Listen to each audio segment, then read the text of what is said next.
Assalamualaikum warahmatullahi wabarakatuh. Selamat pagi dan salam sejahtera untuk kita semua. Yang terhormat Ibu Wakil Direktur Bidang Akademik Politeknik Keuangan Negara STAN, Ibu Evi Mulyani. Yang kami hormati para pejabat di lingkungan PKN STAN, Kepala Pusat Penelitian dan Pengabdian kepada Masyarakat, para ketua jurusan, sekretaris jurusan, dan para dosen di lingkungan PKN STAN. Dan tentunya para peserta weekly meeting episode perdana yang berbahagia. Puji syukur kehadirat Allah Subhanahu wa Ta'ala, Tuhan Yang Maha Esa. Berkat karunia-Nya kita dapat berkumpul dalam kesempatan kali ini dalam keadaan sehat walafiat, meskipun baru bisa bertemu secara virtual. Besar harapan kita bersama tidak mengurangi makna pertemuan kali ini. Perkenalkan, saya Galuh dari Pusat Penelitian dan Pengabdian kepada Masyarakat, Politeknik Keuangan Negara STAN yang akan memandu jalannya acara pada hari ini. Di PKN STAN, saya tidak hanya belajar tentang penelitian dan pengabdian kepada masyarakat saja, tapi saya juga belajar banyak dari passion Bapak Ibu di PKN STAN di bidang berbalas pantun. Oleh karena itu, izinkan saya untuk berikan salam pembuka dalam pantun juga Bapak Ibu. Pagi hari makan manisan di Kota Padang. Selamat datang saya ucapkan kepada Bapak Ibu yang sudah datang. Bapak Ibu, tagline acara kali ini sangat menarik dan bikin penasaran. Jumpa gadis. Gadis mana yang akan kita temui pada hari ini? Tadi ada pertanyaan juga dari Ketua Jurusan Akuntansi Bapak Ahmad Solihin dan juga dari beberapa dosen. Jumpanya gadis tapi di flyer fotonya pria. Ngeri juga ya ternyata kalau beliau juga ternyata memang benar-benar seorang gadis. Jadi Bapak Ibu, tagline Jumpa Gadis yang diusung di weekly meeting episode perdana ini adalah akronim dari Jumat Pagi, Catering, dan Diskusi. Tentu saja diskusi yang manis-manis biar tetap berasa ketemu gadis walaupun narasumbernya seorang Bapak dosen seperti itu ya Bapak Ibu ya. Baik Bapak Ibu, sebelum mulai jalannya acara, izinkan saya membacakan susunan acara pada weekly meeting pada hari ini. Acara pertama yaitu pembukaan dan sambutan oleh Ibu Wakil Direktur Bidang Akademik PKN STAN, kemudian sharing session, dan kemudian acara ketiga yaitu diskusi dan tanya jawab, kemudian acara keempat adalah penutupan. Bapak Ibu, tanpa berlama-lama lagi, karena ini adalah hari Jumat, mari kita masuk acara pertama, yaitu pembukaan dan sambutan dari Wakil Direktur Bidang Akademik Politeknik Keuangan Negara STAN. Kepada Ibu Evi Mulyani, kami persilahkan. Silakan Ibu. Baik, terima kasih Mbak Galuh. Assalamualaikum warahmatullahi wabarakatuh. Selamat pagi teman-teman semuanya. Alhamdulillah pagi hari ini kita bisa bertemu edisi pertama.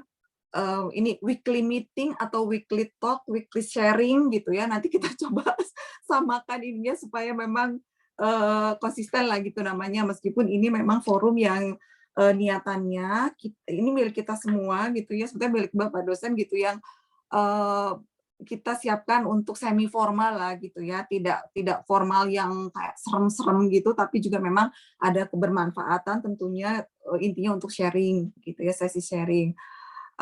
Ini bagian dari berbagai program yang coba kita jajaki, kita inisiasi, kita mulai sama-sama gitu. Tentunya saya sangat yang pertama menyampaikan terima kasih untuk ibu bapak semuanya yang sudah berkenan hadir begitu ya. Semoga ke depan kita nanti evaluasi sama-sama gitu ya, monitor evaluasi, kita lihat bagaimana titik-titik mana nih yang perlu kita sesuaikan begitu ya untuk acara kita ini.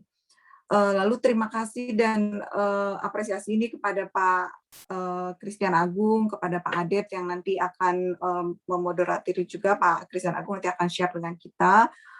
Permohonan maaf nih Bu Bapak dosen semuanya karena Pak Andin gitu tadi malam saya juga dikabari bahwa beliau ada agenda yang last minute juga begitu ya, baru dikabari dengan Bu Menteri.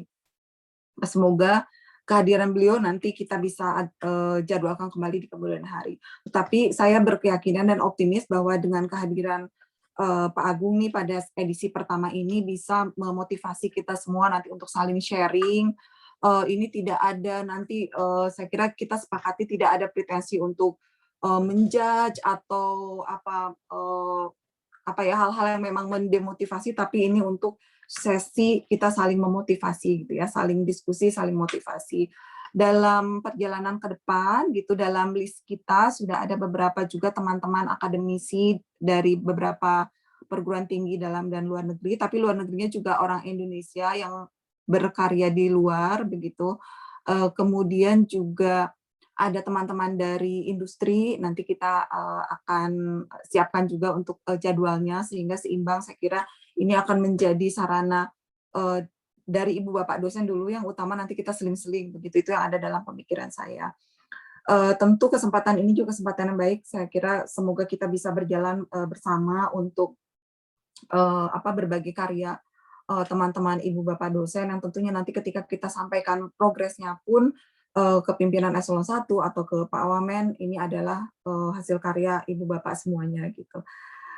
Saya kira itu singkat saja dari saya supaya tidak berpanjang-panjang. Ini lebih kepada kita nanti ngobrol-ngobrol dengan Pak Christian Agung, dan nanti akan ini mungkin seperti talk show lah gitu ya, ngobrol dipandu oleh Pak Adet. Terima kasih. Assalamualaikum. Waalaikumsalam warahmatullahi wabarakatuh. Waalaikumsalam warahmatullahi wabarakatuh. Terima kasih Ibu Evi Mulyani sudah berkenan buka jalannya acara pada hari ini.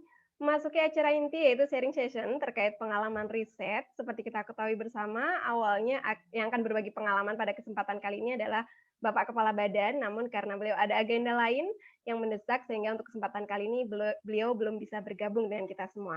Namun jangan sedih Bapak Ibu, PKN STAN gudangnya dosen dengan banyak pengalaman.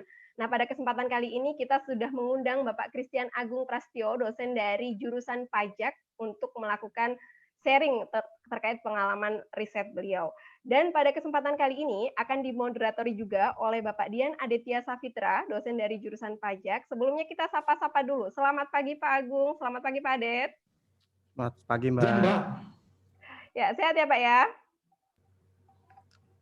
Alhamdulillah. Alhamdulillah. Salam jumpa kembali Bapak. Baik Bapak Ibu, tanpa berlama-lama karena ini sudah masuk sesi sharing inti untuk selanjutnya. Tanpa berlama-lama kita akan langsung persilakan kepada Bapak Adet untuk memandu jalannya sharing session dan juga tanya jawab. Kepada Pak Adet, kami persilahkan. Oke, terima kasih Mbak Galuh, yang terhormat Ibu Wadir dan Kepala P3M dan teman-teman dosen yang lainnya. Mohon izin cuman mancing Mas Agung aja biar jawab-jawab di sini ya Mas, mohon izin. Kali ini temanya, ternyata ini bahasnya tentang penelitian ya. Dan kebetulan karena kita di jurusan pajak tuh tema yang paling hot, paling sering dibahas itu tema terkait kepatuhan pajak Mas ya, kepatuhan pajak. Dan Mas Agung ini walaupun latar belakangnya dulu di D3 penilai, tapi S2 dan S3-nya ternyata di bidang perpajakan ya. Jadi dia multi talent banget nih. Nah, kalau lihat daftar penelitiannya, kalau nggak tentang penilaian ya tentang perpajakan. Dan ada beberapa penelitiannya yang terkait kepatuhan pajak tuh yang sering saya lihat itu adalah kolaborasinya Pak Agung sama Pak Suhud terkait penelitian eksperimental kepatuhan. Dan ini kita tahun kemarin mau nyoba cuman kebentur ini ya Pak Mas ya, kebentur KFC Mas ya. Jadi mungkin nanti kita colek-colek supaya P3M bisa membuat kita melakukan penelitian eksperimental ya Mas, model KFC lah ya. Nggak boleh merek sebenarnya ya. Ya itulah intinya. Terus apa ya? Mungkin kita masuk aja Mas. Kira-kira kalau misalnya kenapa apa sih yang sebenarnya membuat wajib pajak itu patuh? Mungkin dalam konteks textbook dan kenyataan di Indonesia, Mas. Langsung aja lah ya, nggak usah formal-formal banget. Iya, aku sebentar punya slide soalnya. Iya, monggo Mas. Sebenarnya gini loh, Bro, kalau ngomongin masalah kepatuhan, itu selalu berangkatnya dari satu orang. Orangnya namanya Gary Stanley Becker. Ini kalau yang menekuni ekonomi kayak Bu Evi, Mas Teguh, ini tahu lah ya, Gary Stanley Becker. Ini manusia unik dari Chicago kalau nggak salah. Mohon maaf Mas, mungkin bisa ini suaranya agak gitu. bindeng. Halo, cek. Oke, lebih baik. Ya. Kalau saya cek nggak mau, Pak. Tes saya mau. Tes. Jadi gini, kalau terkait dengan kepatuhan itu biasanya orang itu mulainya dari ekonom, namanya adalah Gary Stanley Becker. Ini Pak Mas Teguh pasti sudah tahu lah, pelotok. Ini manusia unik dari kalau nggak salah Chicago loh misalnya. Jadi dia itu pernah Nobel, tapi risetnya tuh dia yang ekonom, tapi risetnya tuh aneh-aneh. Yang paling fenomenal yang terkait dengan pajak ya barangkali ya, itu suatu saat dia begini, dia itu ada rapat di kampusnya dia, cuman dia itu telat, jadi muter-muter gitu kan, nyari parkir nggak nemu. Waduh, lalu dia mikirnya kalau saya mau parkir di tempat yang benar, saya bakal telat rapat ini. Tapi kalau saya mau parkir di tempat yang asal aja, yang dekat dengan lokasi rapat, saya kemungkinan nggak telat. Tapi bahayanya kalau nanti ada ranger yang ngecek, tukang parkir yang ngecek, saya pasti kena denda. Alternatifnya gimana? Jadi opsi saya ada dua. Parkir di tempat yang jauh, tapi nggak bakal kena denda. Tapi potensi dia bakal telat rapat, most likely dia telat. Atau ya ngambil risiko parkir di tempat yang ilegal, yang pasti kalau ketahuan pasti kena denda. Tapi dia nggak bakal telat rapat. Gimana minaknya? Ya nimbang sana, nimbang sini. Akhirnya dia milih opsi yang parkir di tempat yang nggak benar, yang ilegal, yang kemungkinan bakal kena denda. Parkir di situ, kalau nggak salah dia parkir di tempatnya yang dikhusus untuk orang cacat. Dia parkir di situ. Dia kan biasanya dekat dengan tempat dia rapat. Parkir di situ, terus dia kabur, langsung lari ke lokasi rapat. Rapat, ya memang karena dekat ya, nggak telat. Balik lagi ke tempat parkir, dia udah ngerasa ini pasti ini ada denda, ini pasti dia udah ngerasa gitu tuh. Pas dia nonton mobilnya lagi, nah kok nggak ada dia nih? Wah aman ya ini, nggak lolos nih, berarti ini lolos dari jebakan Batman-nya tukang parkir ini, aman. Nah, terus dia, waduh ini rapat saya dapat, ternyata saya nggak kena denda parkir. Nah, terus dia pulang aja kan. Pulang dia sambil jalan tuh mikir-mikir. Tadi saya sudah melanggar aturan. Tapi sebetulnya motivasi saya untuk tidak melanggar aturan itu adalah karena saya takut kena denda.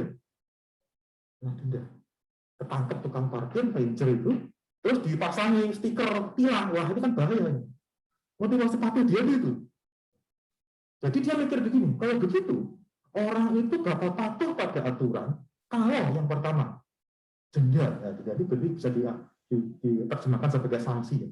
Sanksi bisa lari ke sanksi penalti finansial, denda gitu, atau sanksi pidana. Seperti itu. Jadi kalau kita patuh itu berarti tergantung pada nanti kalau disanksi, sanksinya kayak apa nih? Dan yang tidak kalah penting, yang kedua, sanksi besar juga nggak ngefek kalau nggak ketahuan.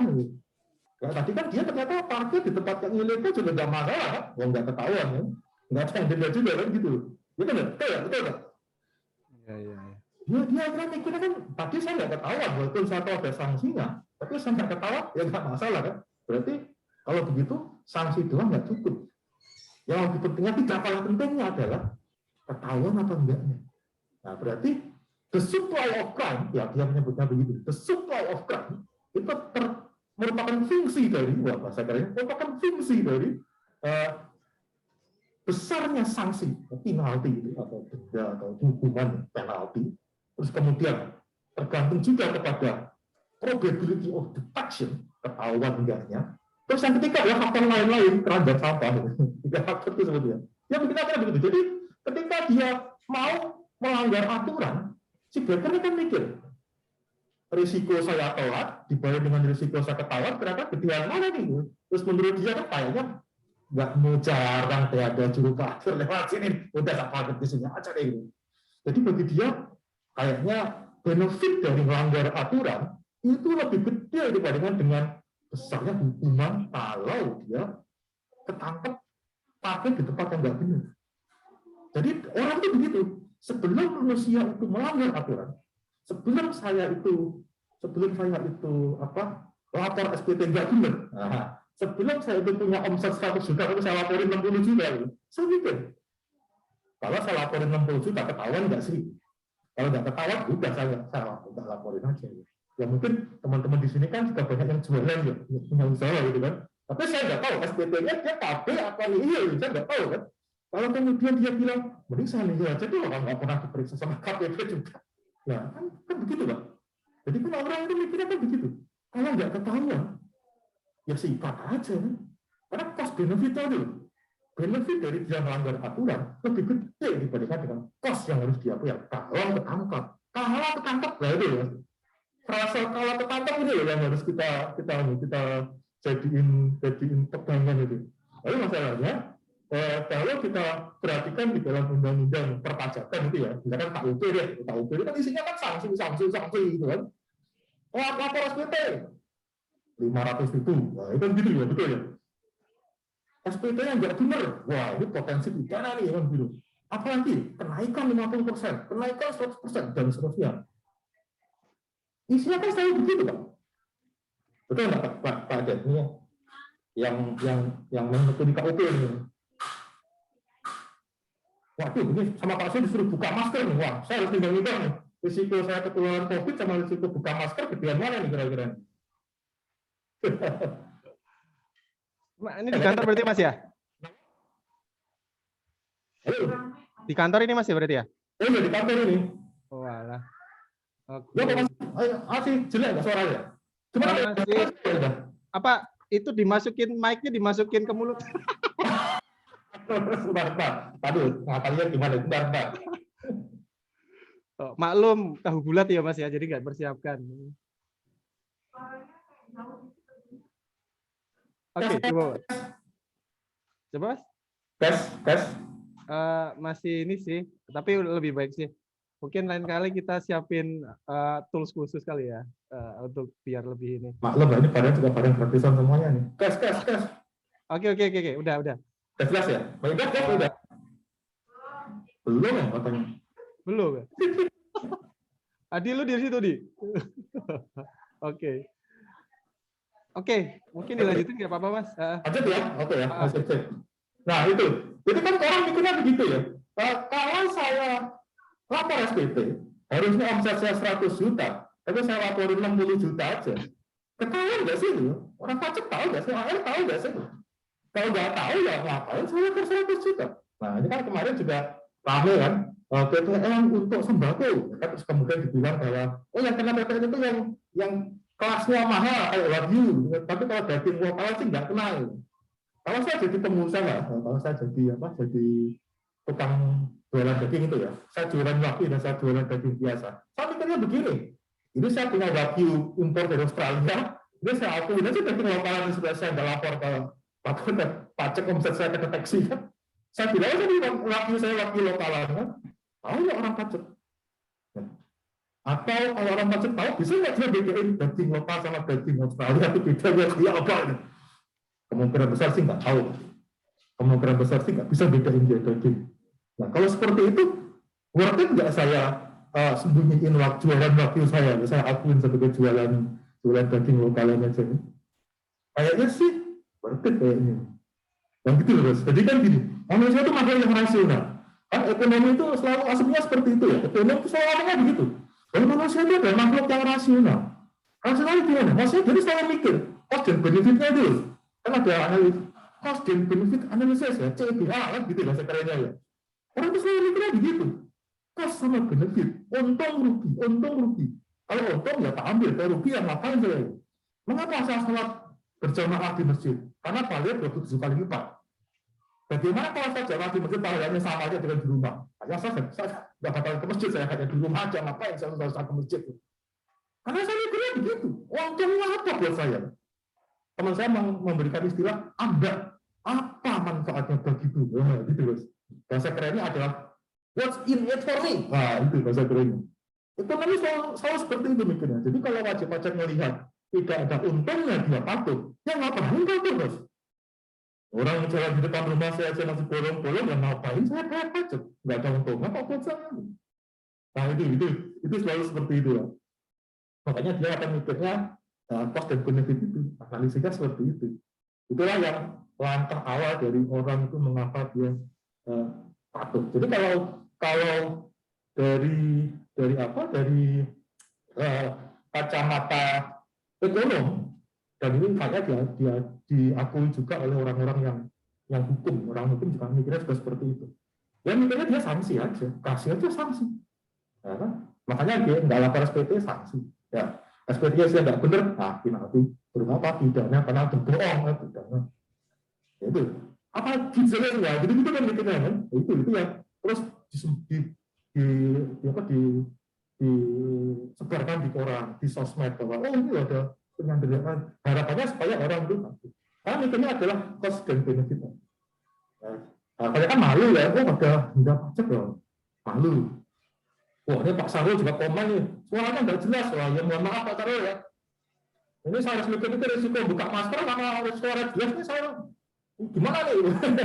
Cost benefit ya Mas ya. Cost benefit saya masuk rasional ya.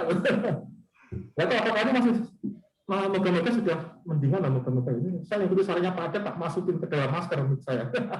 Yang penting Mas Dokter sehat, nggak apa-apa Mas, maju terus. Wah, Pak Maman ini bahaya, di Maman sudah turun tangan ini. Jadi sebenarnya konsepnya itu untung rugi ya Mas. Setiap manusia itu ngitung untung rugi. Jadi konsepnya si Becker ini, economic of crime ini nggak hanya di perpajakan ya, di semua elemen kehidupan bisa digunakan ya, mungkin Mas ya. Mungkin penegakan disiplin pegawai kah, atau mungkin bisa digunakan ya. Bener. Makanya kan gini, kayak sholat tadi, saudara saya sholat, mau sholat ke masjid, saya kan hitung ruginya dulu kan. Jamaah 27 kali lipat, ya saya jamaah aja gitu. Tapi kalau jamaah sama aja ya ngapain, daripada saya pagi-pagi subuh-subuh gerimis lagi ke masjid, ya di rumah aja saya enak-enakan kan, pahalanya sama aja gitu. Kan seperti itu Pak Bos. Nah, tapi aplikasinya bisa kemana-mana sebetulnya. Cuman ini Mas, kalau saya baca penelitian terkait kepatuhan pajak ini ada dua kubu nih. Itu kan tadi yang Mas ceritakan itu kan deterrent efek ya, orang kapok. Kalau pengen kapok tabokinnya pakai sanksi lah ya istilahnya. Kalau anak kita tabok, pukul atau disetrap lah ya gitu ya. Nah, cuman masalahnya apa iya prinsip ekonomi itu selalu meningkatkan kepatuhan pajak Mas? Nggak ada unsur lain kah? Nah, itu Bos. Ini yang belakangan juga orang itu mulai mikir-mikir. Karena gini, sanksi itu juga dipertanyakan loh, efektivitasnya. Ada riset di mana namanya, di Israel, di Haifa. Jadi dia gini, ada orang yang mempunyai, ini suami istri ya, saya itu punya anak. Dia itu nitip di childcare sama kayak Mas Teguh ya, Mas Teguh kan Mbak Yusinya kerja, Mas Teguhnya kerja, anaknya gimana? Dititipin aja ke childcare, ya kayak gitu tuh. Ini juga begitu, suami istri dia kerja, anaknya gimana? Dititipin ke childcare. Childcare-nya itu tutup jam 5. Nah nanti kalau setelah jam 5, ya dia harus diambil kan, menutup ya. Ini gimana nanti kan? Ya, dia tuh harus dijemput anaknya. Tapi ternyata gini, suatu saat si suami istri ini, dua orang ini, dia itu telat ya, kayak dari tadi ya, telat ya. Jadi dia itu jam 5 kurang seperempat, dia masih indoor di pantai. Waduh, itu pacaran di pantai. Terus akhirnya, ini gimana yang itu, udah mau tutup nih. Akhirnya mereka buru-buru ke childcare itu. Betul, sampai sana sudah jam 5 lebih. Yang punya childcare itu sudah cemberut aja, kan? Mukanya udah muka masem aja, nih. Wah, gimana nih? Udah dia kan minta maaf, gimana nih? Wah, minta maaf kan. Udah akhirnya minta maaf, terus udah dengan muka masem itu, oke lah. Gitu. Nah, ternyata belakangan si pemilik childcare ini rupanya bukan yang telah banyak rumahnya itu. Jadi dia kan sering jadi gitu kan. Sementara dia kan harus bayarin lemburan kan. Kalau orang kan masih kan harus bayar lembur kan, nggak mungkin lah ya. Bisa ditutup kan lembur. Jadi kan dia ada pos yang di situ kan. Makanya dia mukanya masam terus. Tapi dia bikin punya aturan di childcare ini. Orang tua yang telah menjemput anak 10 menit dendanya sekian. Telat 20 menit dendanya sekian. Progresif dendanya. Semakin lama dendanya semakin mahal. Menurut sampean kira-kira yang telat makin banyak atau makin sedikit? Kira-kira aja. Harusnya sih makin banyak Pak. Loh, makin banyak ya? Kenapa makin banyak Mas Owo? Ini Mas Owo. Kenapa makin banyak Mas Owo?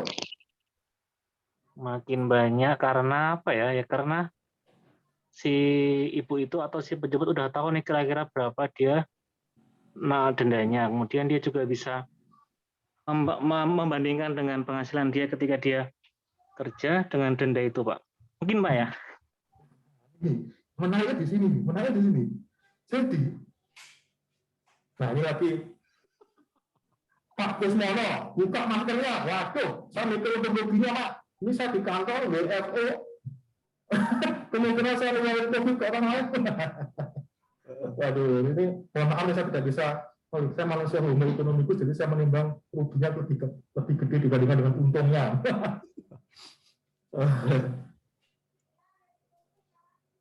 Benar Mas Joko. Jadi ternyata setelah ada denda, justru yang kelihatan malah makin banyak. Loh, berarti kalau logikanya ya, kalau homo economicus, kalau denda, ada sanksinya loh, bayar loh. Berarti kan harusnya makin dikit kan, orang kan malah didenda kan. Kayak kita kan Bayar listrik telat, denda. Bayar telepon telat, denda. Kan begitu. Jadi kita bayarnya selalu telat. Kartu kredit lewat pasar tenda, ada bunganya gede banget. Hanya kita bayarnya kan selalu tepat waktu. Tapi ini enggak, seluruh Israel ini enggak nih. Itu malah semakin banyak yang itu, malah semakin banyak yang apa namanya, yang telat itu yang itu. Wah, dia kan jadi mikir, jadi bingung nih. Si yang punya dekar itu juga bingung juga. Ya, itu juga si suami istri itu juga bingung juga. Saya lupa namanya siapa ya. Nah, ini terus mereka bikin eksperimen. Jadi dia itu menawarkan konsep denda ke si dekar itu. Dia menggunakan, kalau nggak salah ada 10 dekar. Dia pakai eksperimen dikasih denda yang sifatnya progresif gitu. Apakah hanya di dekar ini aja atau dekar yang lain juga seperti itu? Karena dekar yang lain 10-nya itu sama semua tuh. Yang keluar makin banyak keluar dulu. Wah, itu. Oh, jadi dia kepikiran, ini apa nih penjelasannya ini? Kok nggak masuk akal ini? Nah, ternyata begini. Belakangan dia tuh mikirnya begini. Mengapa orang semakin telat? Ketika si kawan ini, si orang ini dia telat jemput anaknya, dia tuh kan begini, nggak enak sama yang punya dekar. Waduh, dia kan jam 5 sudah pulang, sudah berkumpul sama keluarga, jadi kok malah jaga anak saya, sementara saya nggak bayar lebih, nggak enak saya. Jadi suasana di suasana serba keluarga, isinya adalah bau-bau nggak enak. Ketika sudah pasang denda, sudah bayar, berarti mikirnya begini, kalau berarti nggak masalah dong, asal saya bayar. Hubungan yang tadinya sifatnya adalah kekeluargaan, penuh dengan rasa tidak enak, sekarang jadi hubungan transaksional, jual beli, komersial aja. Jadi kalau saya berani bayar 10.000 misalkan ya, berarti saya punya hak telat untuk misalkan 20 menit, nggak masalah. Saya udah bayar kok. Atau nanti saya akan bayar kok, nggak masalah. Transaksional. Karena orang mikirnya benar yang bilang Mas Joko tadi, duitnya adil. Ya saya bayar aja itu. Jadi saya kalau dulu saya mikir, aduh saya nggak enak, ini gimana nih? Kan? Sekarang, wah nggak apa-apa saya udah bayar kok. Nah itu, mikirnya seperti itu. Makanya sanksi berupa denda itu menurut kesimpulan yang di Haifa tadi di Israel, dia bilang kayaknya bisa jadi backfire. Nah, kalau orang Jawa bilang bandel, ya, bisa jadi bandel. Bukannya malah menambah kepatuhan, tapi malah menambah ketidakpatuhan. Nah, orang itu malah semakin bandel gara-gara denda. Ini di pajak juga ada konsep namanya adalah Crater Lake Effect. Wah, bahasa kerja Crater Lake Effect. Crater Lake Effect itu gini. Kan tadi kalau Becker bilang, begitu orang itu dikasih denda, terus ketahuan ada sanksi gitu. Jadi patuh kan dia, ketahuan. Kalau di pajak itu kan konsepnya patuh itu berarti dia diperiksa. Pak Oto kalau saya pakai virtual background, nanti muka saya kelihatan ada satu tadi Pak Oto. Yang kelihatan malah background-nya muka saya malah hilang. Jadi saya nggak ada untungnya pakai virtual background, maka saya mending nggak pakai virtual background aja. Ini ekonomikus Pak Oto. Jadi begini, ketika diperiksa, terus kemudian dia ada sanksi gitu ya, ada istilahnya SKP tadi gitu ya, SKP, ada SKP, kemudian SKP dan seterusnya, ada ketetapan kurang bayarnya itu, ada surat ketetapan pajak, itu sebetulnya dia itu patuh ketika keluar SKP-nya itu. Nah nanti tahun berikutnya dia nggak patuh. Jadi ketemu cuma tahun itu aja. Misalkan SKP-nya untuk tahun 2021. 2021 itu dia patuh, nanti 2022 dia nggak patuh dia. Baru itu dia bandel lagi gitu. Malah semakin bandel lagi karena dia ada efek yang namanya balas dendam. Jadi kalau ada risetnya Kahneman sama Tversky, Amos Tversky, yang bahasa kerennya apa ya lupa saya. Jadi kira-kira begini, orang itu akan merasa lebih sakit rasanya kehilangan 100.000 dibandingkan dengan dia tidak menerima 100.000. Nah itu. Jadi kalau saya punya duit 100.000 ya, kemudian punya duit 500.000 ya, kemudian tiba-tiba saya kehilangan 100.000. Dibandingkan, kan dapatnya 400.000 saya kan, dibandingkan dengan saya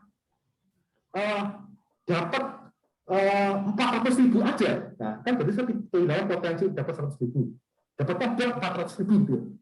Sama-sama dapat 400.000, tapi yang pertama tadi yang kehilangan 100.000 itu rasanya sakit ya. Sakitnya itu di sini tuh, nah itu namanya prospek teori. Nah, itu ketemu istilahnya prospek teori dari Kahneman dan Tversky. Lebih sakit rasanya. Orang yang di PHK seperti itu. Orang dapat SKP itu rasanya kayak gitu, Mas. Dia sudah punya duit 1 miliar gitu ya. Kena SKP 600 juta. Waduh, sakitnya tuh di sini. Sakitnya tuh di sini. Besok laporan depannya kurang ajar. Awas kan ya. Gak lapor. Istilahnya begitu, Mas. Jadi dia itu, makanya ada istilah namanya filter-like effect itu.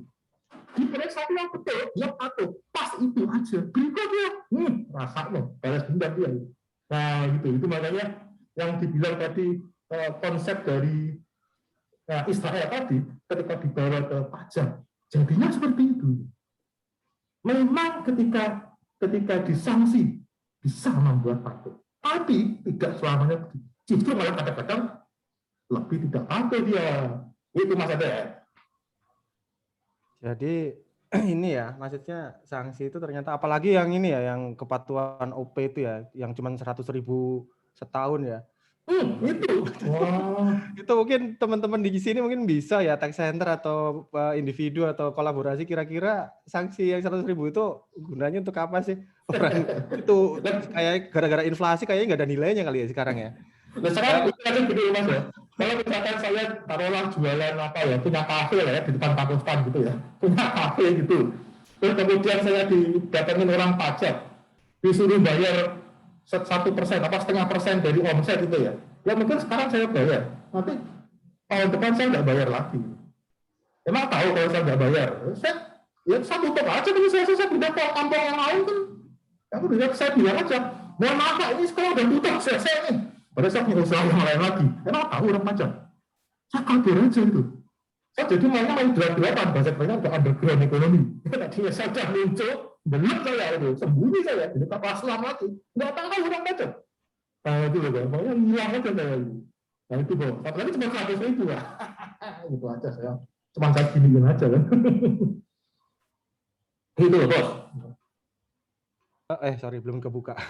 Nah ini Mas, kalau di DJP itu ya, kebetulan saya kan ditugaskan dulu tuh di bagian pengembangan pelayanan tuh. Jadi mindset saya tuh, orang-orang itu kalau misalnya mereka dikasih suatu alasan untuk bayar, mereka tuh nggak perlu dikasih sanksi pun akan bayar secara sukarela gitu. Dan kayaknya kalau di penelitian itu istilahnya ya moral pajak gitu ya. Tapi kalau saya ngobrol sama sebagian besar teman-teman di DJP, WP itu pembohong. Mereka tuh harus ditabokin, bahasa kasarnya kayak gitu. Ya. Nah, kita sebagai peneliti ini pengen membuktikan dua deteren sama moral tuh yang kuatan mana sih di Indonesia tuh? Kira-kira gimana Mas? Menurut Nah, kamu? ini seperti ini Pak. Jadi saya dengan Pak Suhud ya, Pak Suhud pas, wah. Pak Suhud yang dulu cerita tadi, bikin eksperimen pajak. Yang kita cek waktu itu adalah pengaruh sanksi, pengaruh denda, pengaruh kenaikan tarif, pengaruh income dan beberapa hal yang lainnya lah ya. Itu kita ketahui bahwa yang paling tinggi efeknya untuk membuat bayar patuh itu adalah sanksi. Tapi waktu itu kita belum ada kesempatan untuk menguji dengan teks moral dan seterusnya. Kita hanya menguji faktor-faktor sifatnya deteren. Yang paling tinggi efeknya adalah sanksi. Rata-rata orang itu nyembunyiin income dia itu, kalau dia waktu itu kan mereka kita kasih duit 100.000 dulu, terus kita suruh lapor gitu, lapor. Rata-rata mereka itu nyembunyiin 25% yang nggak mereka laporin gitu rata-rata. Ini yang peserta eksperimennya ada mahasiswa pajak, ada orang pajak, ada trainer pajak, ada pegawai pajak tapi newbie. Ya, pegawai pajak newbie itu pegawai pajak yang baru diangkat, masih CPNS itu yang newbie. Itu yang paling tinggi kepatuhannya adalah pegawai pajak yang newbie, itu paling tinggi kepatuhannya. Yang paling rendah kepatuhannya adalah mahasiswa pajak. Pegawai pajak yang udah lama? Nah, tapi belakangan dari dia ngomong pegawai pajak yang sudah lama, bener. Itu yang pajak nggak apa-apa itu pegawai pajak yang sudah lama itu. Itu mereka sepertiga sendiri, mereka tidak mereka laporkan di SPT. Jadi gini, kalau saya kasih 100.000, itu yang mereka sembunyiin itu 30.000. Mereka cuma ngakunya, saya cuma dikasih 70.000 jadi yang kurang lebih bilangnya seperti itu. Itu orang pajak yang sudah lama. Nah, terus mahasiswa pajak juga begitu.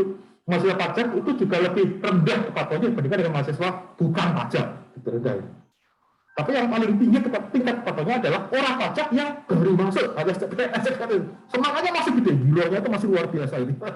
Sehingga itu, tapi begitu dia lambat laun, dia udah lama kerja di pajak, kayaknya udah mulai turun. Nah gitu loh.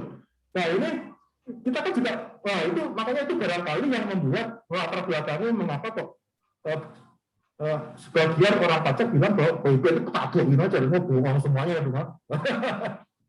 ini apa pandangan dari beberapa pemeriksa biasanya begitu dan beberapa hal. Nah, tidak selalu seperti itu. Oke. Nah, ini Mas, ini kan sebenarnya kan trigger supaya apa ide-ide penelitian keluar nih. Nah, kayak kalau saya lihat itu ya teman-teman D4 nih, itu banyak banget yang tertarik dengan tema kepatuhan pajak. Nah, tapi saya lihat polanya tuh monoton. Mohon maaf nih, monoton ya. Monotonnya kenapa? Masih mereka menggunakan data perusahaan yang terdaftar di BI. Variabelnya itu, dan mereka selalu menggunakan teori yang sering muncul ya teorinya ya, teori agensi sama akuntansi positif. Nah kira-kira Mas bisa ngasih ini enggak wawasan lah ke teman-teman, ini sayangnya nggak ada mahasiswa ya, bahwa sebenarnya tuh tema kepatuhan pajak bisa loh pakai variabel yang lain, nggak monoton pakai itu, karena saya lihat variabelnya itu monoton sekali, agresivitas pajak lah, penghindaran pajak lah, terus apa tadi satu lagi tuh transfer pricing, dan mereka tuh cuman apa ya namanya terinspirasi sama penelitiannya Kak Kelas. Nah, mungkin di sini Mas bisa ngasih gambaran, bisa nggak sih kita buat penelitian dengan data sekunder yang lebih apa ya variatif lah ya. Terus mungkin kita bisa diskusi di sini nih mumpung ada wadir akademik ya Mas ya. Gimana caranya kita bisa ngulang itu penelitian eksperimental yang kemarin kita mandek gitu Mas. Monggo Mas. Iya ini menarik banget nih. Jadi gini Pak Bro, ceritanya memang saya termasuk salah satu orang yang kira-kira agak skeptis memang dengan asumsi bahwa manusia itu adalah makhluk yang rasional. Karena enggak, saya sendiri termasuk orang yang enggak rasional. Misalkan kalau saya diminta tolong itu ya, saya biasanya bilang iya aja, tapi nanti bisa balik kan mikir belakangan. Itu makanya nggak rasional kalau saya itu seperti itu. Makanya asumsi bahwa manusia itu makhluk yang rasional itu sebetulnya asumsi yang indah di textbook tapi tidak indah di praktek.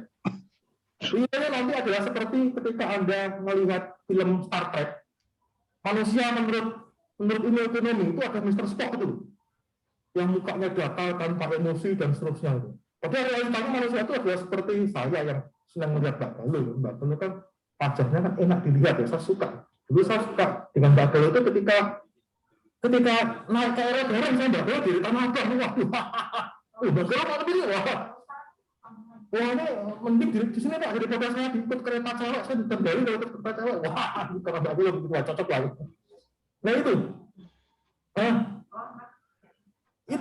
tidak ada di pandangan ilmu ekonomi, tidak ada seperti itu. Makanya kemarin saya melakukan wawancara kecil-kecilan gitu ya dengan beberapa kawan yang aneh menurut saya. Anehnya kenapa? Orangnya adalah kelompok yang suka bayar pajak, suka bayar pajak. Artinya gini, tidak disuruh pun dia bayar. Nah, kita pengen menggali motivasi mereka itu apa.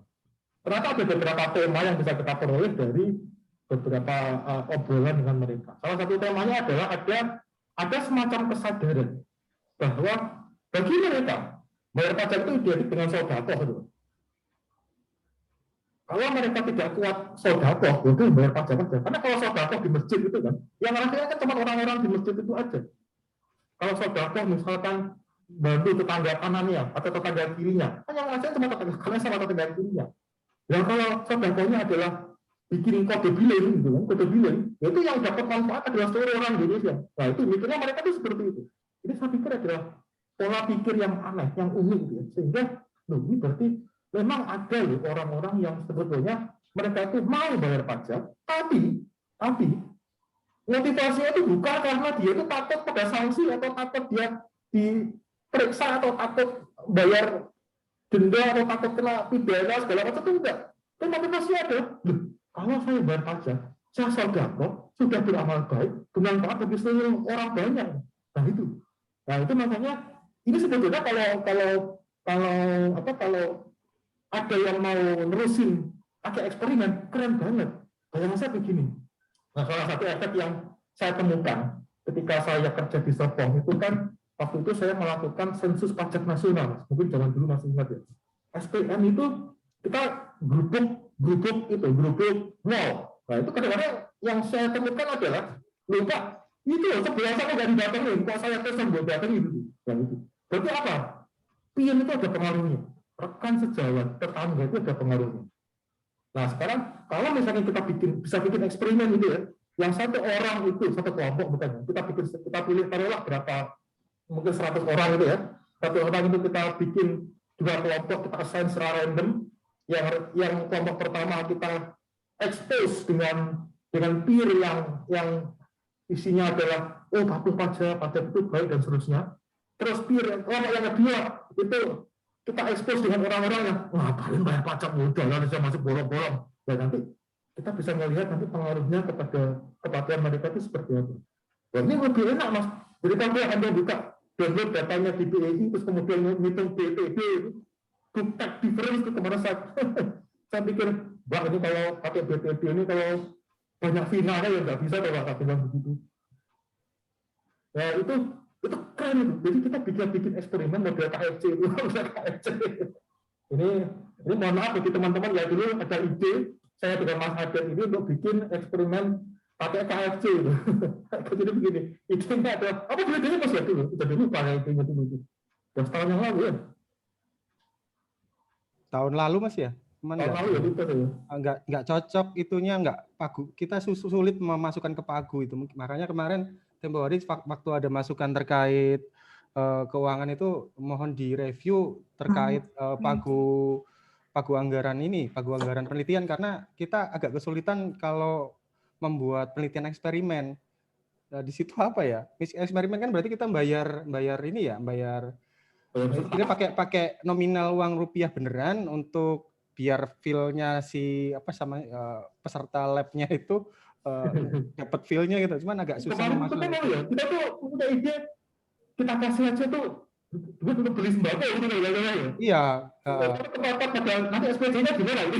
Nah, kemarin kita kebenturnya itu nggak bisa menyisipkan itu ke SBU. Mungkin di sini mumpung ada Bu Evi, ada kepala P3M, mungkin mohon direview gimana caranya supaya kita bisa melakukan penelitian eksperimen, karena itu salah satu metode yang yang sekarang lagi populer. Satu, yang kedua juga cara kita mendapatkan data primer dengan mudah Mas ya, di bawah kendali kita maksudnya. Iya. Nah, ini ada Mas Joko juga nih yang belajar terkait ini ya, Mas Joko juga terkait yang hobi eksperimental, Mas Joko misalnya, Pak Suhu. Waduh, saya di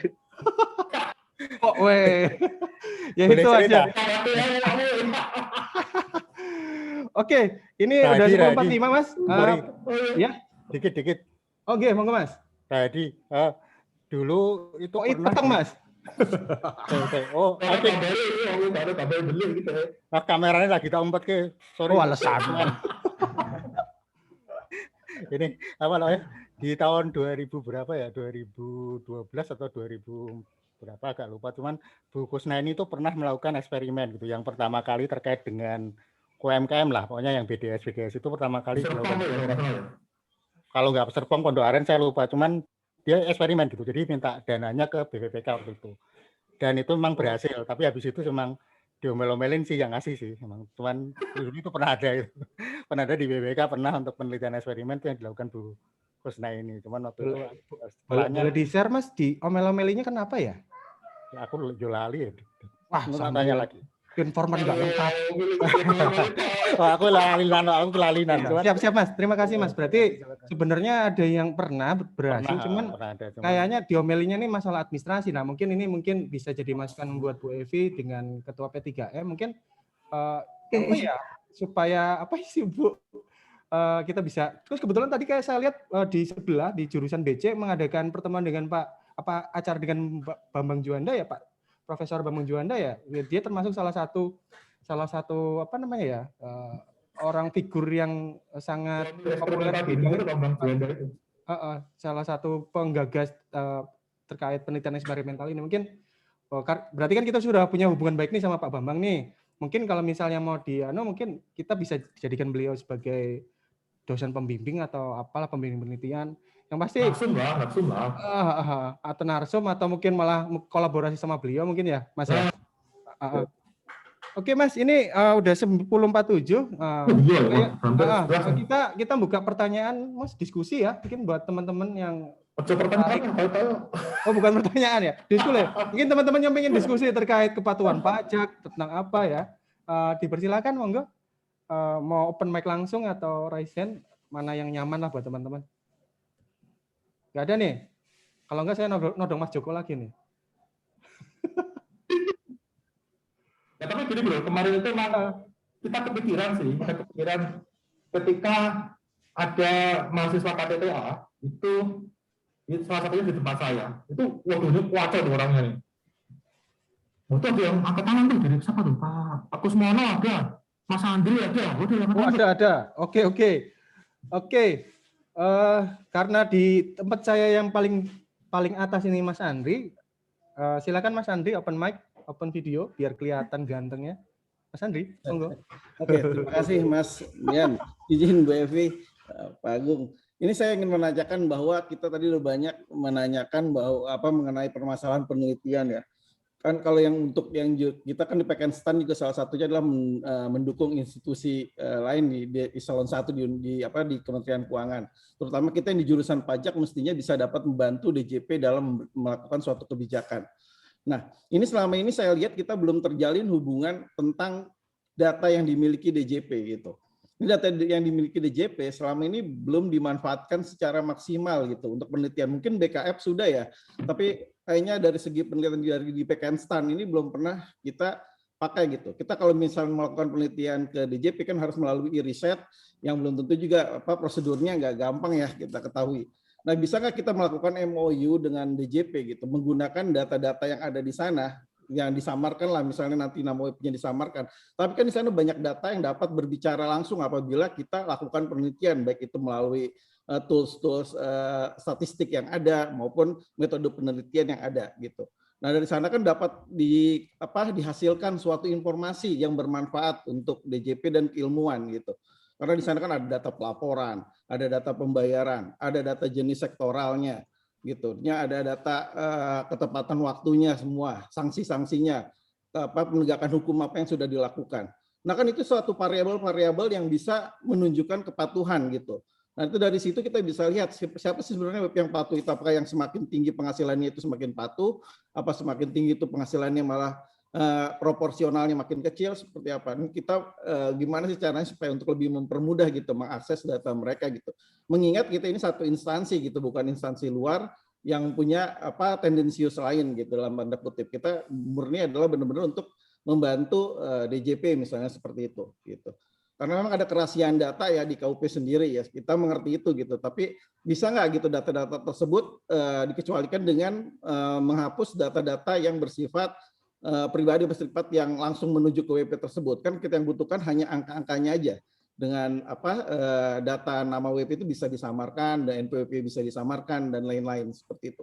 Yang penting kan kita tahu dia dari jenisnya apa. Badan kah, OP kah, OP juga ada yang karyawan, ada yang usahawan, kemudian sektor usaha apa gitu. Dan ini sudah berapa lama dia terdaftar, itu kan bisa ketahuan. Apakah yang makin lama terdaftar ini cenderung makin ini, apakah ada yang perusahaan dari kecil sampai besar dia gemboskan menjadi kecil kembali, nah seperti itu. Gitu. Itu banyak data-data yang bisa dimanfaatkan.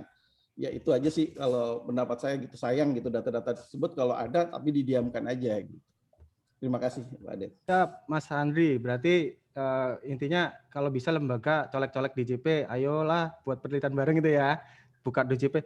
Ini sharing pengalaman aja Mas.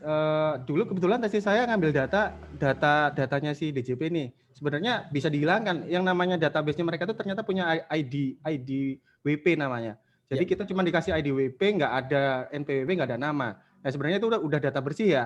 Itu bisa. Cuman itu saya dapat tahun 2018. Hanya saja tahun 2019 dengan struktur data yang ada, teman-teman tuh pada nggak dapat, saya juga heran.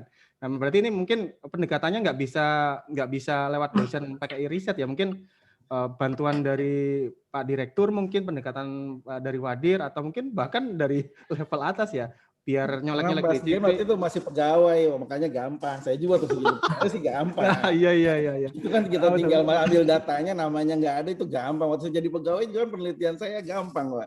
Ya, tapi ketika kita sudah di luar pegawai begini nih, ini nggak bisa nih. Ribet. Tuh. All Oke. outsider Mas ya. Birokrasinya. Ya kenapa kita satu instansi ini nggak bisa di cut off gitu? Ini kan satu instansi tujuannya sama gitu, Mas Ade. Gitu sih. Siap. Pak Adep. Oke, monggo Bu. Iya, saya ini ya tadinya saya mau di belakang nih, cuman karena udah sangat seru nih, jadi saya langsung aja ya jump in gitu. Sebelum ke data ya, si tax compliance-nya sendiri itu saya melihatnya menarik. Semoga teman-teman semua juga meskipun ini spesifik pajak gitu ya, bisa sama ini kita gitu.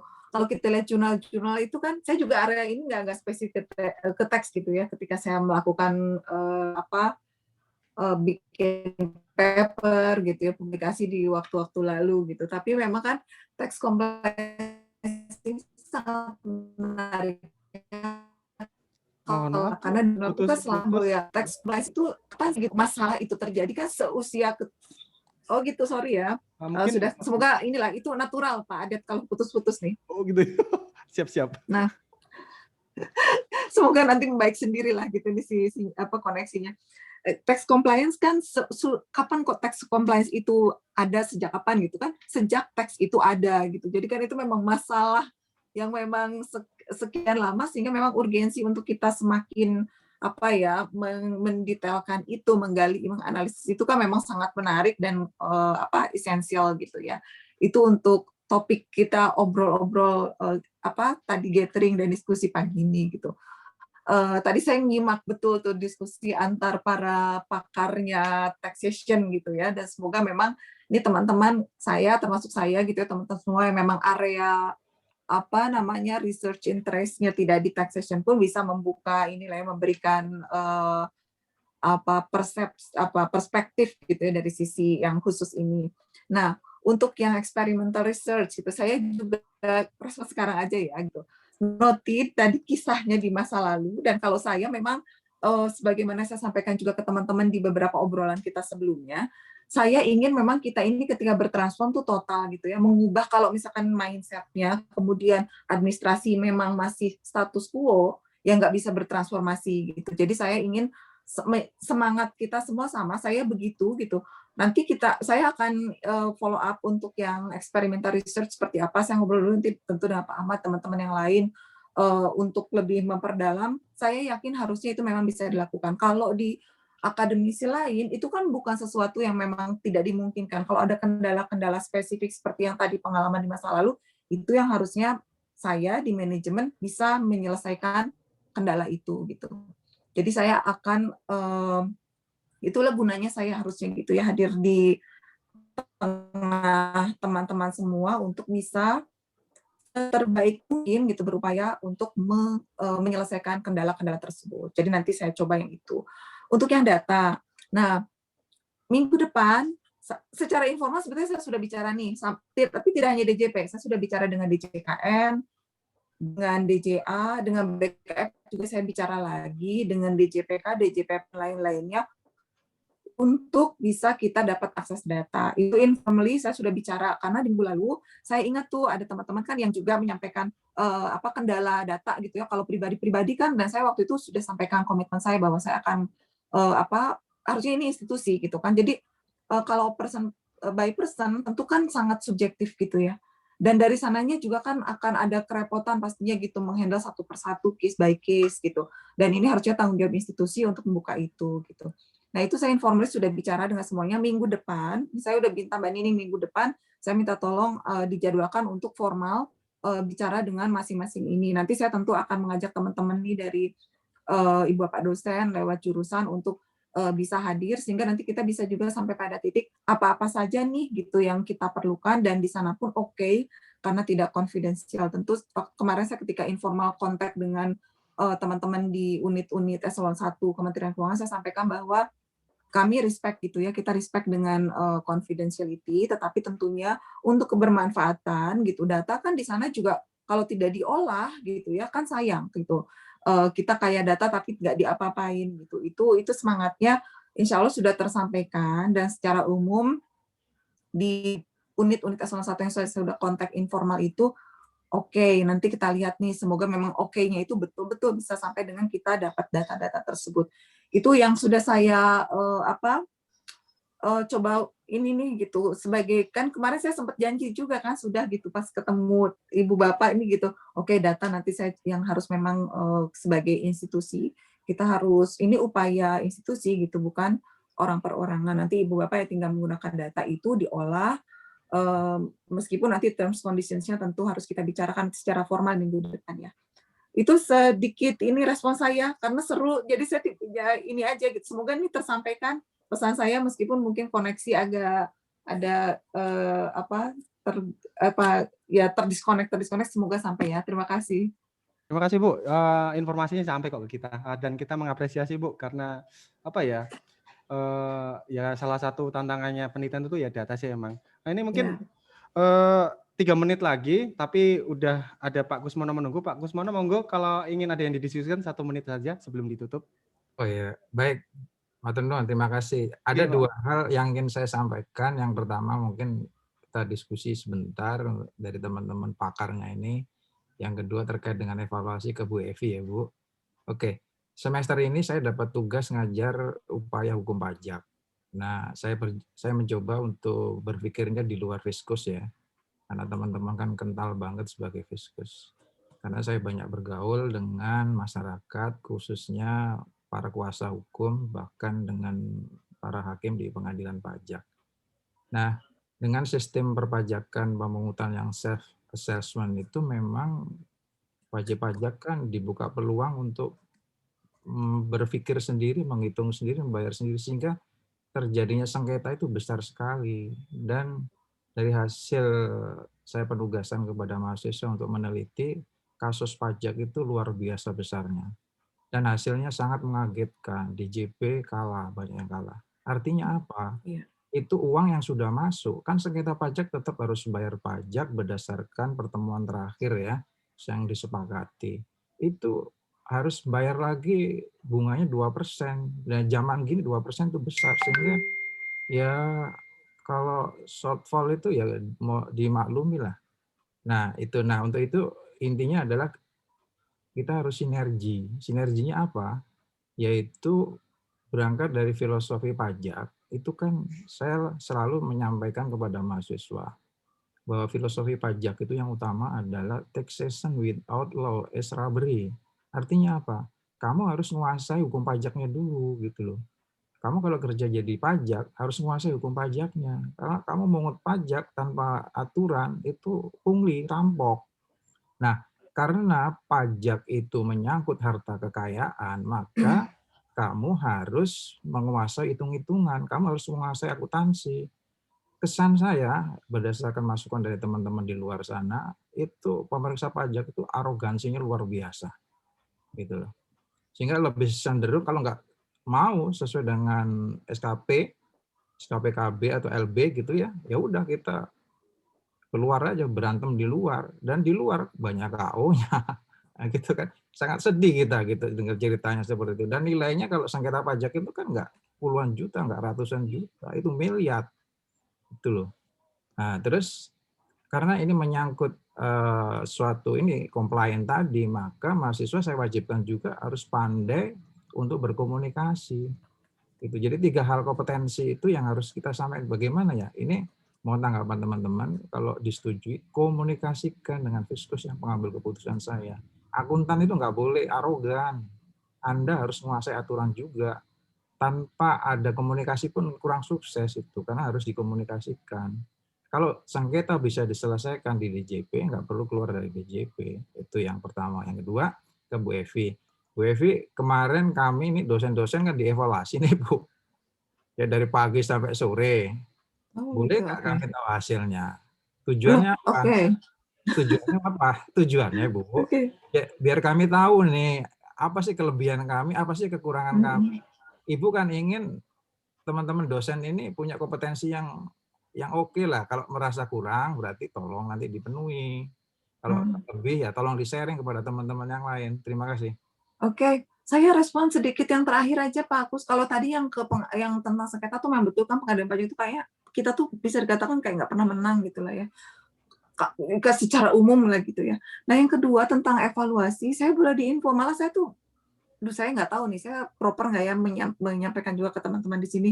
Cuma saya karena saya merasa kita teman tim gitu ya, jadi saya akan terbuka. Saya tidak terinfo Pak tentang evaluasi itu. Jadi saya mohon diinfo tuh, atau mungkin nanti coba saya cek ke siapakah yang melaksanakan itu, gitu ya. Ini sejujurnya saya juga dalam tahapan yang sangat ingin line of komunikasi, saya pikir bukan hanya dengan publik, tapi di internal kita yang saya lihat sampai saya titik ini bergabung, kelihatannya saya sering, loh kok tiba-tiba ada pengumuman ini ya? Oh ternyata yang ini nggak boleh. 2 hari lalu itu terus terang saya, mohon maaf kalaupun mungkin agak kurang pas saya menyampaikan di sini, tapi karena kita satu tim gitu ya, itu pun titik yang saya terkejut dan saya kalau ada pertanyaan saya nggak bisa jawab karena saya tidak terinformasi itu untuk yang itu. Jadi saya sedang dalam tahap juga di direksi ingin menyampaikan bahwa komunikasi internal kita kelihatannya internal dalam arti di direksi pun gitu ya, sangat perlu untuk itu dibenahi, sehingga memang tidak ada yang terkaget-kaget gitu, kayak kalau ada pengumuman misalkan gitu, saya dan beberapa tidak sendiri sebetulnya direksi, "Loh kok ternyata ada pengumuman ini, loh kok isinya ini, loh kok gitu banyak kagetnya," gitu. Jadi supaya nggak gimana ya, peaceful gitu jadinya gitu kita itu kan sebetulnya gitu. Jadi sama. Jadi tidak hanya tiba-tiba muncul pengumuman gitu ya. Isinya apa dulu tuh kan harusnya juga kita ini termasuk yang itu yang evaluasi Pak Kus gitu ya. Saya terus terang, saya baru tahu sekarang mendengar ada evaluasi itu, jadi saya akan cari tahu gitu ya, dan nanti saya pikir memang harusnya ya transparan gitu, seluruh prosesnya termasuk hasilnya, meskipun itu artinya konfidensial untuk yang bersangkutan gitu ya. Jadi saya mohon diberi waktu nih untuk juga mencoba seterbaik saya bisa untuk, saya nggak tahu bahasanya membenahi atau apa ya, menyampaikan gitu bahwa ini harus diperbaiki gitu ya kan.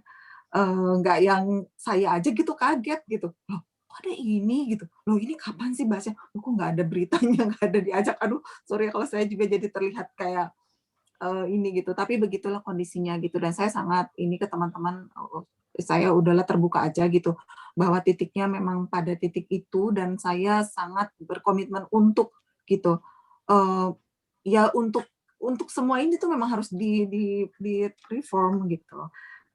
Itu nanti akan saya coba, ini untuk yang termasuk yang barusan itu yang spesifik untuk evaluasi gitu ya.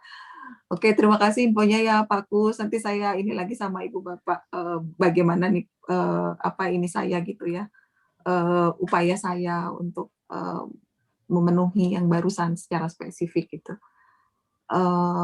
Lalu untuk yang lain-lainnya nih sebelum nanti bersambung lagi ke Pak Adet, saya juga ingin menyampaikan bahwa program-program yang saya ada dalam pikiran saya sampaikan ke Ibu Bapak sebagai pemiliknya, saya yakin keberhasilan pun nanti ya miliknya Ibu Bapak dosen. Jadi saya berpikirnya tuh kita telatenin, saya akan telatenin kalaupun kecil-kecil, kalaupun sedikit-sedikit pelan-pelan, tapi telatenin sehingga tidak hanya dalam wacana, tidak hanya dalam program, ya memang ada betulan gitu. Kalaupun apapun itu gitu ya, kecepatannya berapapun itu, sedegree capaiannya seperti apa, tapi itu komitmen saya untuk tetap jalan, kita jalan aja gitu.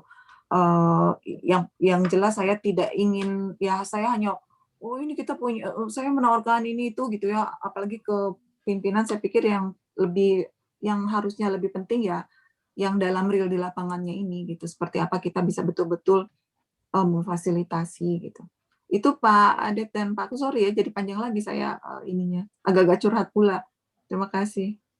Terima kasih Bu Evi. Ini lewat jamnya ya, di target jam 11 lebih, berarti acara ini banyak yang ada banyak yang merasa ini perlu. Terima kasih Bu Evi dan selamat datang di PKN STAN. Selamat datang. Selamat datang di PKN STAN, dan saya personal nggak mewakili dosen, merasa berterima kasih karena transparansi itu sangat kami tunggu. Dan yang dimaksud Pak Kusmono tadi ini Bu, hasil asesmen. Soalnya saya yang dosen baru itu baru di asesmen tahun 2019, kemudian tahun 2020 di asesmen lagi, katanya evaluasi, dan hasilnya itu sampai hari ini belum muncul. Katanya muncul di Haris, tapi sampai hari ini belum muncul. Mungkin masalah administrasi atau apa ya. masalah administrasi atau apa. Kan kami pengen memperbaiki diri Bu, ceritanya gombal banget ya Bu ya. Oke, sebelum ini oke, penutup Mas KAP tentang compliance, monggo. Apa mah ditutup ya, tutup aja langsung. Ya wes, intinya itu dan compliance ya itulah. Kalau saya sih menyimpulkan ada 2 mazhab lah ya di semua institusi, ada yang menganut asas deterrent effect, ada yang menganut asas moral. Dan kayaknya nggak semua di pajak ya, semua lini ya. Semua lini seperti itu. Di semua lini pasti seperti itu ya. Kita ke mahasiswa juga seperti itu. Mau mengikut mazhab KPA kalau mazhab lulus lah itu aja. Atau gabungan dua-duanya. Dan itu apa namanya seperti dari Bu Evi bilang itu tema penelitian yang sepanjang hayat kayaknya nggak bakal habis-habisnya dibahas. Untuk sebelum ditutup mungkin Bu Evi mau ngasih closing statement atau apa buat teman-teman dosen? Oh iya, terima kasih Pak Adet, Pak Agung, Ibu Bapak semuanya. Saya nggak ada yang ini lagi. Saya hanya berterima kasih, itu yang saya ingin sampaikan gitu. Dan mari kita semangat sama-sama gitu ya, saling support, saling semangati gitu dalam kondisi apapun itu. Saya menangkap nuansa yang ada gitu ya, sudah semakin menangkap kondisi gitu ya yang kita hadapi gitu. Tentu kita tetap semangat. Aduh maaf nih saya agak speechless sebetulnya karena saya tersentuh dan saya tuh mudah sekali ini ya gitu, agak-agak cengeng lah gitu. Kalau ada hal-hal yang menurut saya tuh sangat terkait dengan perjuangan orang gitu ya, dengan kebersamaan gitu ya, mana yang tepat, mana yang tidak, yang benar, yang itu tuh saya memang mudah ini gitu, mudah merinding gitu dan ya cengeng lah gitu. Nah dalam kaitannya sehingga mari kita sama-sama ini, dan saya berterima kasih sekali atas perkenan ini Bapak dosen nggak bosan-bosannya gitu ya saya gangguin, saya inilah gitu banyak hal ya gitu. Nah ke depan juga pasti saya akan lebih sering lagi ngobrol sama teman-teman, apakah itu japri-japri atau teleponin, saya WA gitu ya, kalau ada yang spesifik saya pengen belajar, saya pengen tahu, termasuk tadi tentang experimental research, pasti ini saya setelah ini akan saya ngobrol sama nanti beberapa teman-teman yang sudah pernah gitu ya di masa lalu, saya ingin tahu detailnya sehingga saya bisa follow up-nya gimana nih supaya ini bisa terselesaikan gitu, ke depan memang bisa jalan gitu. Terima kasih sekali lagi, saya mohon maaf kalau nanti dalam perjalanannya tentu apa yang saya dalam pemikiran saya program-program itu kita harus perjuangkan bersama gitu. Dan tadi sekali lagi bahwa ownership-nya itu punya ibu bapak sekalian, sehingga saya seperti yang saya sampaikan juga di kemarin-kemarin gitu. Saya tuh memimpikannya bahwa kalau dari PKN STAN ini menyampaikan ke pimpinan eselon 1, ke Pak Wamen, itu ibu bapak dosen ada yang hadir gitu. Jadi memang menyampaikannya ibu bapak dosen gitu, bukan hanya dari manajemen menceritakan gitu. Jadi memang itu yang saya bayangkan gitu. Jadi clear gitu bahwa ibu bapak pimpinan sana pun paham betul gitu bahwa ini bukan hanya milik ini ya, milik sebagian ini, tapi milik ibu bapak dosen semuanya. Ini itu sekali lagi terima kasih. Ini ada informasi tuh barusan katanya ada di ini, coba dicek dulu, nanti saya coba ini juga ya untuk yang assessment-nya. Ini assessment ya, berarti tadi yang dimaksud oleh Pak Kus. Oke, terima kasih sekali lagi Pak Agung, Pak Adet, Ibu Bapak semuanya, semoga sehat-sehat selalu. Nanti di minggu depan kita akan siapkan, mungkin kita akan seling-seling gitu ya, satu dari internal, nanti minggu depan ada dari eksternal, beberapa teman-teman kita dari tadi seperti saya sampaikan sudah itu Pak Puji bilang lebih tepatnya, belum kok jadi baca-baca chat dan saya jadi ketawa sendiri. Oke, nanti akan seling-seling, nanti kita evaluasi sama-sama lah ya bagaimana ini. Sekali lagi terima kasih, sehat-sehat selalu, assalamualaikum. Waalaikumsalam, terima kasih Bu Evi. Karena saya nggak pandai berpantun, saya balikin aja lah ke Mbak Galuh. Monggo Mbak Galuh. Terima kasih Pak Adet, terima kasih Bu Evi Mulyani, Pak Agung atas penyampaian materinya, dan Pak Adet sudah berkenan memandu jalannya acara pada hari ini. Bapak Ibu, sudah sangat banyak informasi yang sudah kita peroleh dari Pak Christian Agung tadi. Tadi juga Bu Evi sempat memberikan arahan dan juga closing statement, semoga meningkatkan semangat Bapak Ibu dosen PKN STAN, terutama dalam melakukan Dharma perguruan tinggi. Dan tentunya semoga memberikan banyak manfaat untuk kita semua, karena sebaik-baiknya pertemuan adalah pertemuan yang membawa manfaat. Demikian Bapak Ibu, seluruh rangkaian acara pada hari ini, saya mewakili panitia yang bertugas mengucapkan terima kasih kepada Bapak Ibu yang telah berkenan hadir meluangkan waktu di tengah kesibukan Bapak Ibu semua untuk menghadiri kegiatan weekly meeting hari ini. Mohon maaf apabila ada kekurangan di dalam penyelenggaraan kegiatan ini. Jangan lupa nantikan weekly meeting episode berikutnya dengan sharing yang tidak kalah menarik. Selamat kembali beraktivitas kepada Bapak dan Ibu semua. Selalu jaga kesehatan, jaga stamina, selalu menjaga protokol kesehatan dimanapun Bapak Ibu berada. Sebagai penutup, izinkan saya membacakan kutipan kata mutiara tentang perjuangan. Hari ini kamu selangkah lebih dekat dengan impianmu dan akan segera menuai buah dari kerja kerasmu. Akhir kata, saya Galuh pamit undur diri. Sampai jumpa. Wassalamualaikum warahmatullahi wabarakatuh. Waalaikumsalam warahmatullahi wabarakatuh. Terima kasih ya.